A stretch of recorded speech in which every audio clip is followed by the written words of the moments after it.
Hello everybody, Flamin' Shark back with another video, and today we're going to be jumping into episodes 4 through 7 of Scooby-Doo Mystery Incorporated Season 2. So second video of Season 2. Last time we brought the gang back together, but there are certainly some tensions. We have the inclusion, at least for the time being, of hot dog water. We have Velma being kind of iffy. It seems pretty safe to say that her loyalties still lie with the Mystery Incorporated gang, but she's definitely doing things, and I could easily see that blowing up in her face, even if, all things considered, it's a little tricky, right? And obviously her dynamic with Mystery is kind of rough, and then you have Hot Dog Water, who's kind of in the middle, and she could go either way with that, and that'll be interesting to see. Curious to see who is in the OP in this episode, whether it's going to be, do the kind of the Daphne thing or the hot dog water thing, given what we did last time and where we left off with Daphne seemingly going to be back with the gang again. Curious to see what this episode sets up, these episodes, because the first set did have some progression to the overarching story with the discs, and now there's, we have 3 discs in play, so I'm curious what we're going to do, because now we've mostly brought the team back together, and there's still going to be trials and tribulations with Mystery Inc.'s own dynamics, but I definitely get the feeling that we're also going to push harder into the whole situation with all the different characters as it relates to this finding all the disc pieces and whatever, and all of this that it'll eventually lead to. So, curious to see what these episodes will have in store. We still have a lot of episodes left of this show. It's not like we're in hardcore endgame territory. I would say that starts to really heat up once we get to the second half of Season 2, and we still have a couple more videos for that. But I'm definitely curious to see what they do. I'm definitely looking forward to it, and it should be fun. Don't think I have much else to say. I'm definitely looking forward to Marcy. I'm curious to see if the dynamic with Daphne is going to be any different. And I'm generally looking forward to all the stuff, really. Should be good. I thought the premieres episodes that we did in the first set of Season 2 were really strong. Again, I didn't like how fast everything kind of came back together after how everything fell apart at the end of Season 1, but I kind of was half expecting it, so I'm not going to harp on it at this point. It doesn't matter. They're back together. Let's see where it goes from here. But I do hope there's still some strain in the group. I hope it's not as simple as just everything goes back to normal. If you're going to bring them back together, especially in the way that they have, and it's not going to be more of an overarching story in Season 2, then let's have the fact that there are underlying issues between them play out a bit more on screen, especially in this set and potentially the next one. I don't mind if everything's worked out by the end, but I definitely would like to see more fallout from everything that happened at the end of Season 1. And even what happened in the first set. Because I wouldn't mind if we did a little bit of a sauce in regards to there being some tension because Daphne, wasn't so quick to kind of rejoin the group and all that. So there's a lot of interesting angles that could take this from a narrative standpoint, from a character standpoint, and I hope they take advantage of some of that. So let's jump in. Episode 4, Scooby-Doo Mystery Incorporated, Season 2. Let's jump in 3, 2, 1, and play.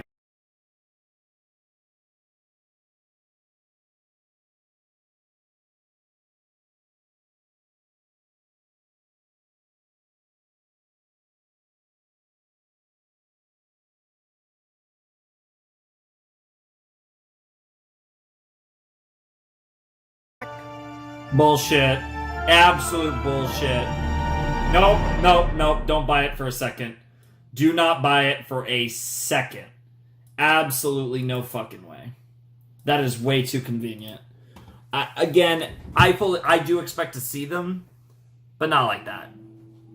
What the fuck? Okay, There's a few things going on here that are really interesting. Like, we never got a, like, payoff, at least in this episode, on Mr. E just randomly calling Velma in the middle of the episode saying, wow, you're fucking shit up again. I guess that was his way of just kind of keeping everything, like, on. Like, he's like, I'm angry, and that'll make Velma less suspicious that actually he's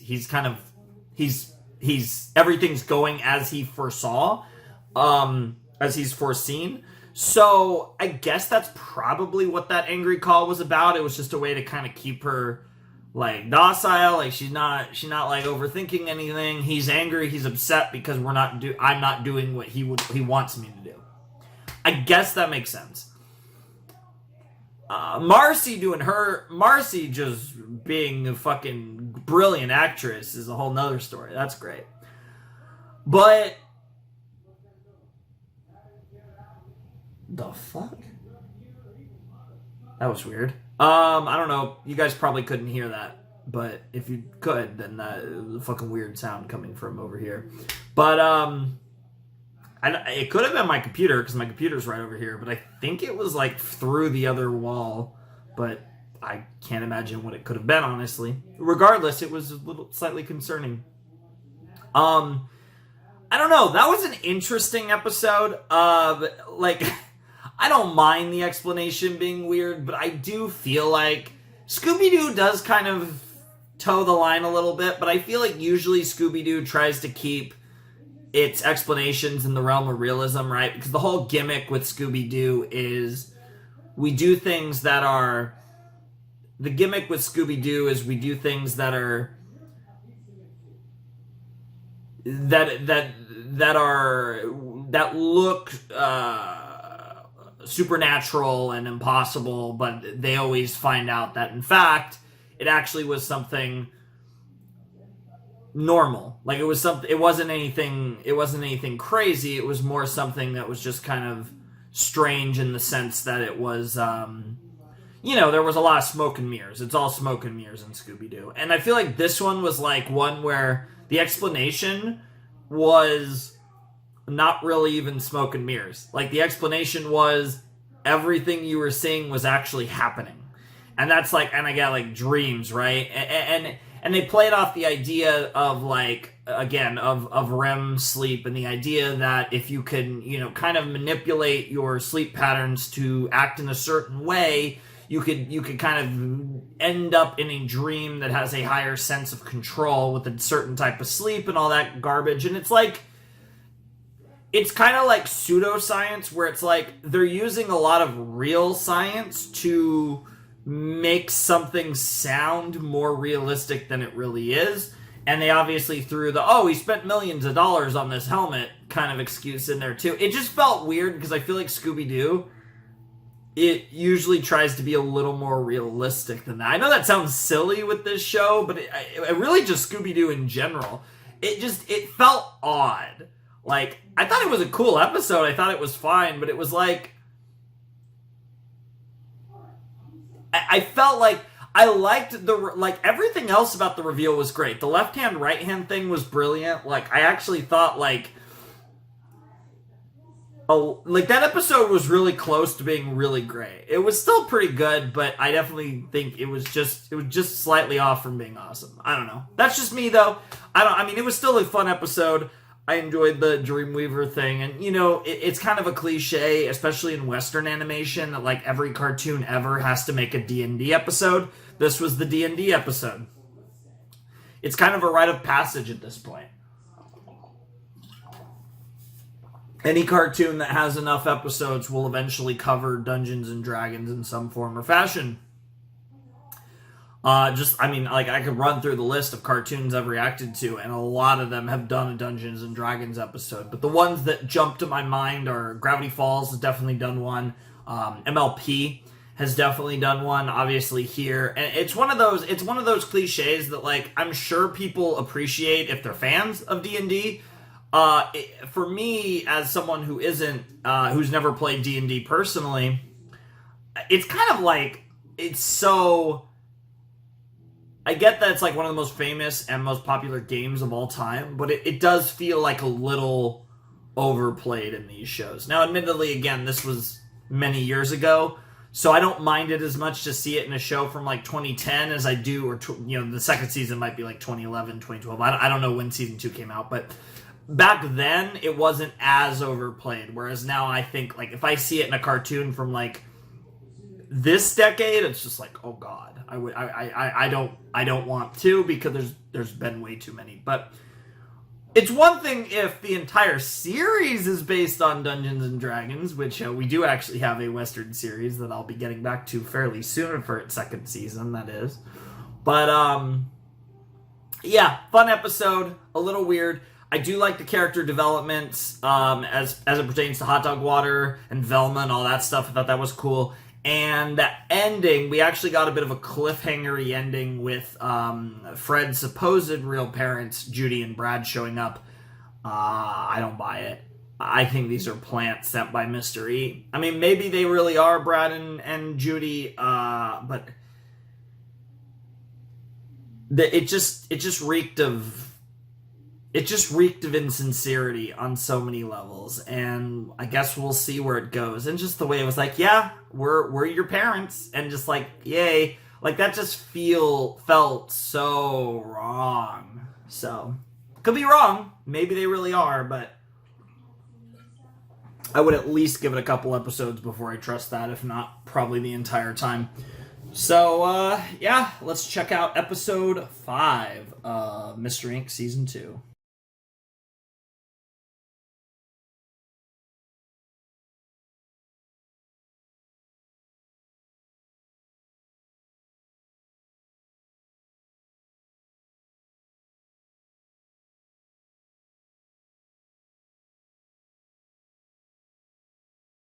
Holy shit. All of you. Holy shit. Holy shit. Does it all converge into one? That would make a lot of sense, actually, because there's a lot of different players at play right now. And it does appear that Brad and Judy are actually Brad and Judy, which means that we have kind of like a lot of players, like I said. And again, because you have like Angel, who's kind of with Mystery, kind of not. You have Brad and Julie, who were held out of Crystal Cove because of Mayor Jones. You have Mystery himself, Ricky. You have Pericles, who's got his own agenda, and then you have our crew, Mystery Incorporated. So you have all these different kind of factions, and if Pericles, Mystery, Brad and Judy, and Angel all end up together, right? Then that would essentially, so the original Mystery Incorporated all come back together. That would simplify things a lot. And then there's still a lot of room for like allegiances to flip and important decisions to be made. But in the end,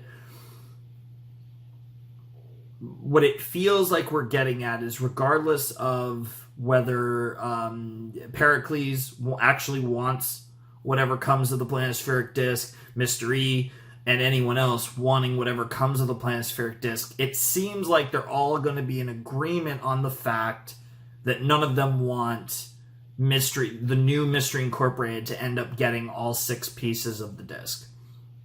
That seems to be something that all of the OG Mystery Inc. can agree upon. And if that's the case, then there can be an uneasy alliance that lends itself for backstabbing, double turns, etc. Pericles can be planning to backstab everyone. Mr. E can, everyone can be planning to backstab everyone, and that's kind of where I think it's going. So there's a lot there, but it does temporarily simplify things. Even if there's potential for a lot of people to turn on other people, we're setting everything up to where there's basically 2 factions, and it's the 2 Mystery Incorporateds, which is cool. And obviously,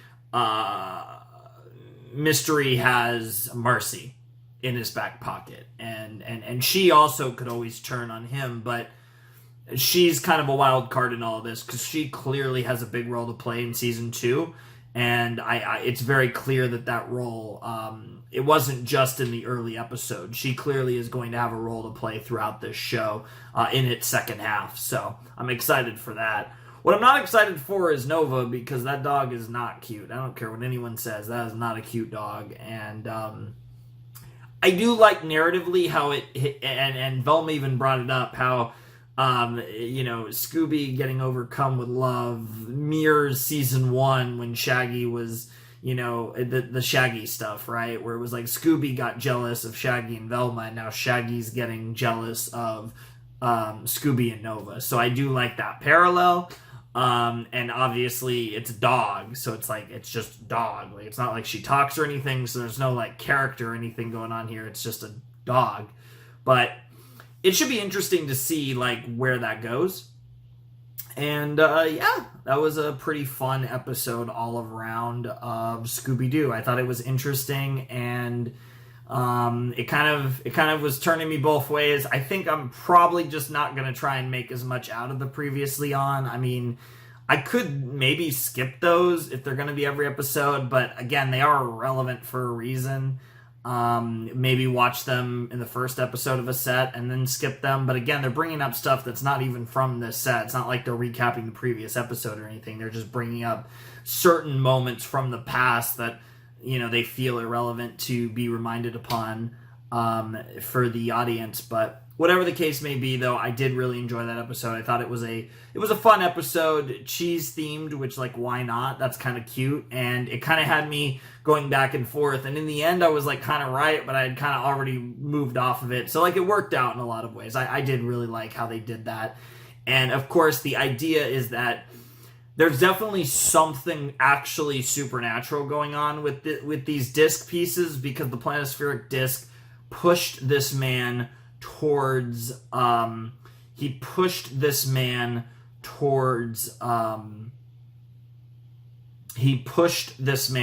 Crystal Cove, towards the other pieces, and whatever the ultimate end game is of whether, because they're talking about it could destroy Crystal Cove, so it's clearly not as simple as some ancient Spanish treasure, right? Like there's a lot more going on here. There's something a lot deeper, whether it's, again, the Fountain of Youth potentially, or some other actual mystical thing. Like, I do think we are building up to something actually supernatural to happen at the end of this show.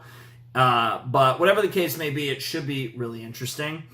And yeah, the next episode is called Art of Darkness, which sounds interesting. We're going to have an episode themed around the darkness and potentially art, because it's Art of Darkness, that there might be more of an emphasis on art than darkness. It could be like a type of art that's dark in some manner. But whatever the case may be, sounds like a cool title. And yeah, I'm excited to check it out. I'm curious to see, hopefully, again, like I said, I want to see more, story progression, but whatever happens. It's interesting, like I said, to have Brad and Judy in the story. Like I said, I felt like their introduction was awkward. Like, it was like an end of episode, like, dun-dun-dun moment, but it just felt kind of strange to me. But it does seem like, by all accounts, based on the way that they're writing this, the way they're playing this, that clearly it is the real Brad and Judy, because I feel like if anyone would know, it would be Cassidy and Ricky and fucking Pericles. Like, they would be able to, they would know. And especially Pericles, I think, wouldn't be fooled by that. So clearly they're the real, they're Fred's legitimate parents, and if they're actually Brad and Judy, then it kind of does set up an idea of like all the characters have now assembled, because they were the two characters that we were kind of waiting on, because it was clear they were going to have a role to play in the story. It was just a matter of when did they show up, how do they show up, and what roles do they actually play. But it was clear they were going to have some role in the story, and now we're at that point where they are here and going to be relevant moving forward. So, fun stuff. But anyways, let's jump in to Season 2, Episode 6 of Mystery Inc.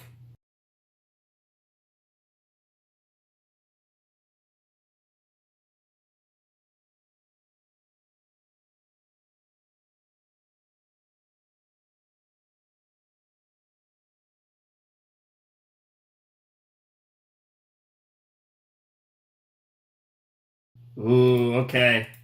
Okay. I like it. I like it, I like it, I like it. So that was episode 6 of Mystery Incorporated, season 2, Art of Darkness. That was a weird one. Not a lot to say about the episode itself. That was one of those that was just... I don't know, that one felt quite creative, and I did enjoy it, but I don't really know what to say about it. I think this one I can kind of just, hey, we watched it, and just move on to the next one. Obviously, we had a little bit of progression with the whole Fred and Daphne situation. Daphne kind of accidentally admitted that she does still like Fred, but... And Fred was kind of a little creepy. Velma also was getting aroused by herself, which, fair. But, yeah, interesting episode. Definitely had a little bit of horny energy between Fred calling Daphne hot, Velma calling herself hot. Some weird Brokeback Mountain shit with Fred. Like, we had some interesting stuff in this episode, but, Cassidy went and saw Brad and Judy and was like, hey, think of your son. Don't try and get this fucking treasure. God only knows what the fuck is up with the planispheric discs and what the fuck this actually unleashes, or God only knows where that's going. But what I do think was interesting, and then of course at the end we got the tease moving forward for whatever they're going to do with the whole planispheric disc and all of that, like whatever they're going to do with it, that's been set up now, so that's pretty interesting too. But fun episode, I liked it. This one didn't really have much, it just had a few little strings of the overarching story. I like that though, that basically at this point every episode we're at least getting something that leads into the next episode, basically. Like at this point, even if it was just the Cassidy scenes in this episode, the stuff with Angel Dynamite, it was still something, the 2 scenes with her. So, good stuff. I'm very curious what they're going to do with her, because I'm curious what she plans to expose, how much of this truth, and I'm wondering if that's how episode 7 is going to start, because we've actually seen in this set them actually end an episode a certain way and actually pick up right where they left off in the next episode. So I would love to see that. We'll just have Angel have her radio show and talk about whatever it is she wants to talk about, the truth, as it were. That would be cool. But the episode is called The Gathering Gloom. So there's a gathering of some kind, a gathering of gloom. So like depression, despair, zetsubo. Whatever the case might be, though, I'm curious, and I don't know what to expect from that title, but should be fun. So let's not waste any time, and let's check out Season 2, Episode 7 of Mystery Inc.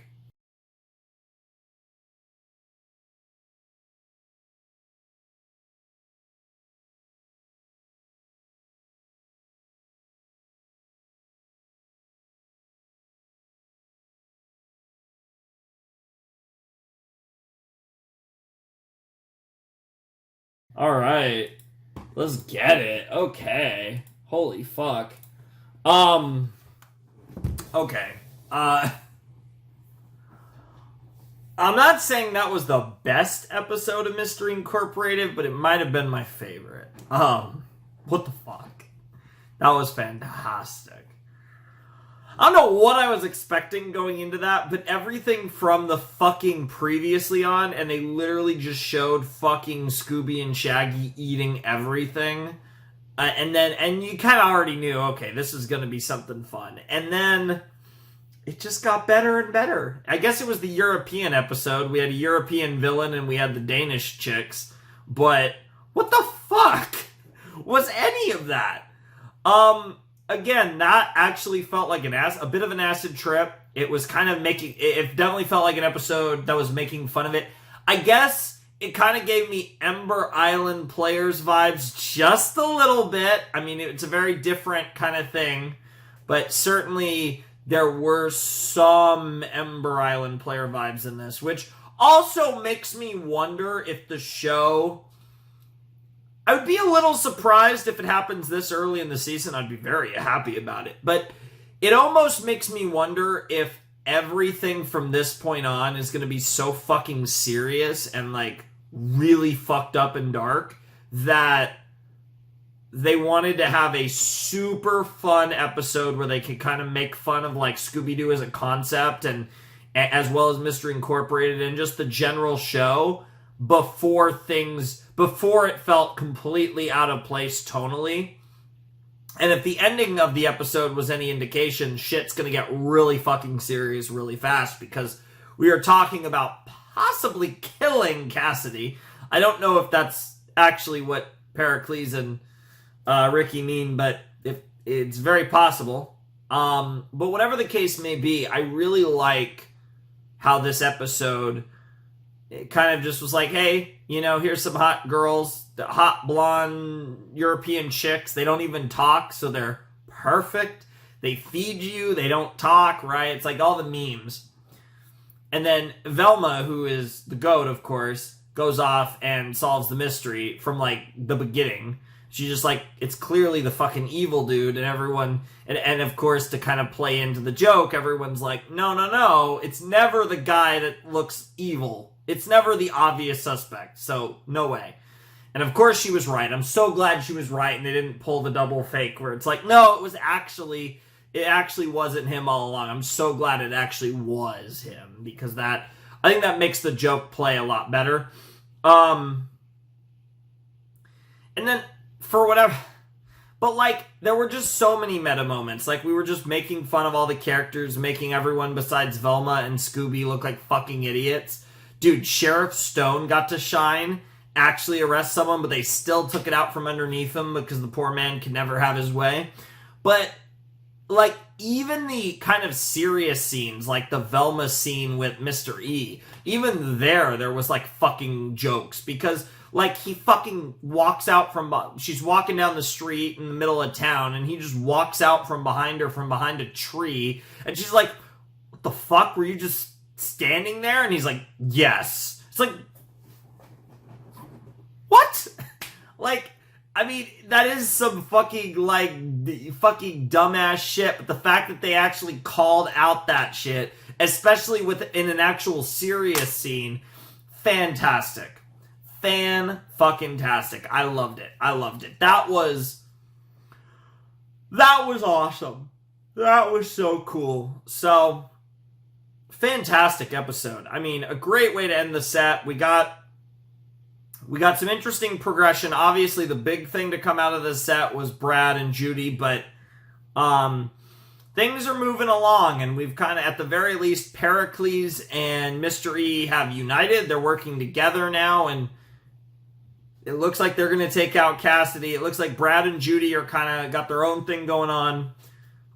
Pericles and Ricky have their alliance. Cassidy's kind of on her own here. And then, of course, you have Mystery Incorporated. So, I'm curious to see how this all plays out. I don't know how many episodes we're watching next time. I don't know if it's like a small set, a big set. I want to say it's another... but yeah, it's going to be fun. We still have, it looks like... We're going to have, what, 3, 4, 5... It looks like we still are going to have 7 videos, of Mystery Incorporated. So we're going to be doing this for a while. It's really interesting, because I had already decided what my next show was going to be after Mystery Incorporated, and I've kind of been considering maybe calling an audible and doing something else. So I'm not actually 100% sure what I'm going to have replace Mystery Incorporated. Even though like some of it is like not, what's it called? Some of it is not technically like Western, because one of it has like part of doing it would include the anime. Honestly, part of me is just considering maybe doing Ruby after Scooby-Doo, after Mystery Incorporated in this slot, because I do need to catch up to it. The new season's starting in like two weeks, I think. I think it's like the 18th of February. And I have all this other stuff to watch for it.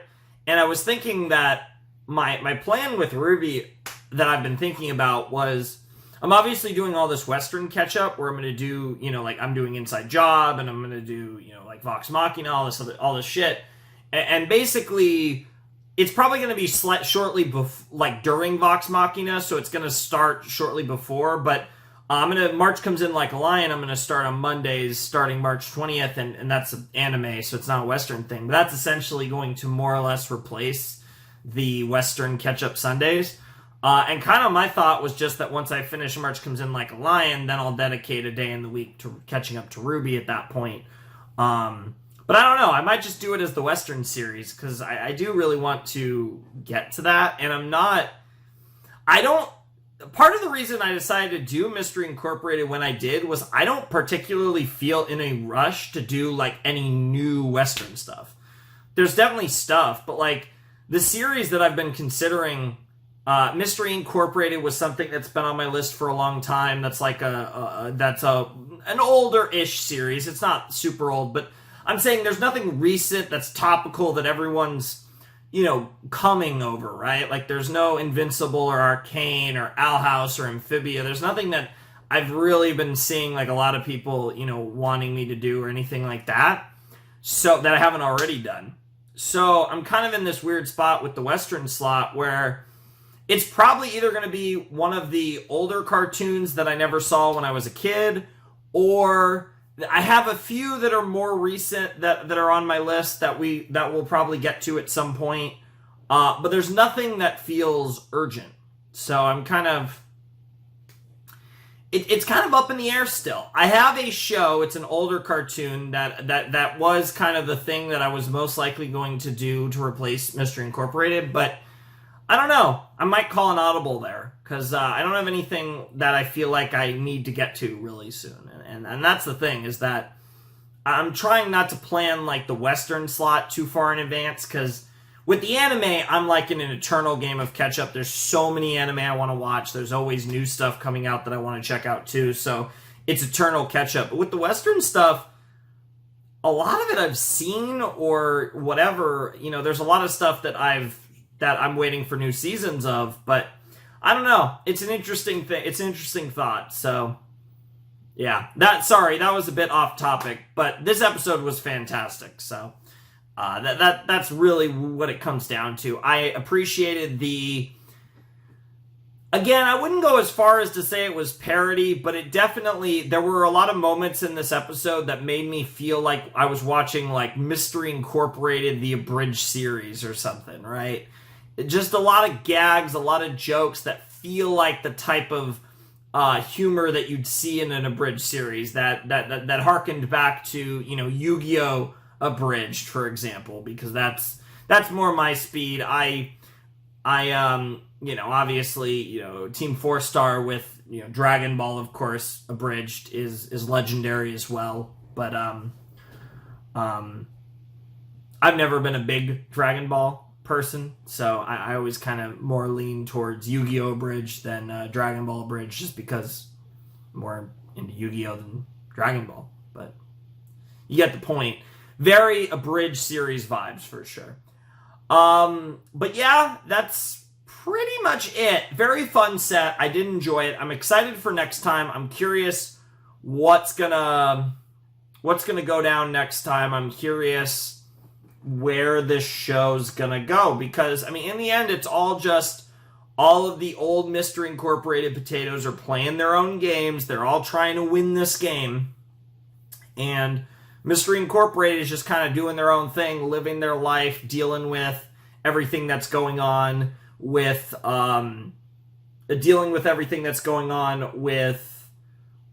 just the day-to-days of Crystal Cove and all the random mysteries going on around town, while also slowly but surely finding their way through some planispheric disc pieces.